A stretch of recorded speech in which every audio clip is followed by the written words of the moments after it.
This audio presentation of There's Nothing But God by Vivian May Williams is brought to you by audioenlightenment.com. Copyright 2015. All rights reserved. Preface. And I saw another angel fly in the midst of heaven, having the everlasting gospel, good news or glad tidings, to preach unto them that dwell on the earth, and to every nation, and kindred, and tongue, and people. Revelations 14:6. And this gospel shall be preached in all the world for a witness unto all nations, and then shall the end of material beliefs come. Matthew 24:14.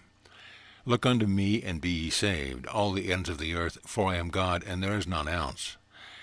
To the millions of unprejudiced minds, simple seekers for truth, weary wanderers athirst in the desert, I offer you rest and drink in the name of Christ. I bring the contents of this book as an oasis in the desert of mortal mind, to unburden you of the cross of deception and to crown you with the glory of your own immortal self. I accept no other authority than that of my own understanding. Vivian May Williams. Introductory, Chapter 1. The time is at hand when every conceivable opinion about God and man must give way to a complete and perfect understanding of the allness of the One. God and man are not two but one, as evidenced by Jesus Christ. It is impossible to demonstrate principle until you have established principle in consciousness. The theory of the atom dream, with its attendant mortal mind, material man, and material world, must be totally abolished before God's man can appear in full expression. The time for thinkers has come. Truth, independent of doctrines and time-honored systems, knocks at the portal of humanity. Contentment with the past and cold conventionality of materialism are crumbling away. Ignorance of God is no longer the stepping stone to faith. These statements are applicable today as they were when they were written by one of the great spiritual visions about 58 years ago. Every conceivable method, system, and formula upon which truth students have depended must be abolished before they can attain spiritual perception. A dependence upon anything but mind is breaking the first commandment by having other gods before me. The everlasting gospel is being preached by those who are sufficiently advanced in spiritual consciousness to discern the nothingness of evil and the allness of good. The final trump is sounding the glad tidings, there is nothing but good. Be wise and listen, for then shall the end come. Nothing but the omnipotence of my own mind has enabled me to conceive and appreciate the ideas which have come to my consciousness throughout infinity.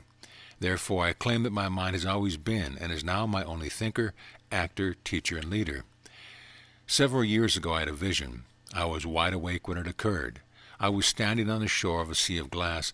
On the opposite shore I saw the figure of Jesus, and I exclaimed, "This is the Christ."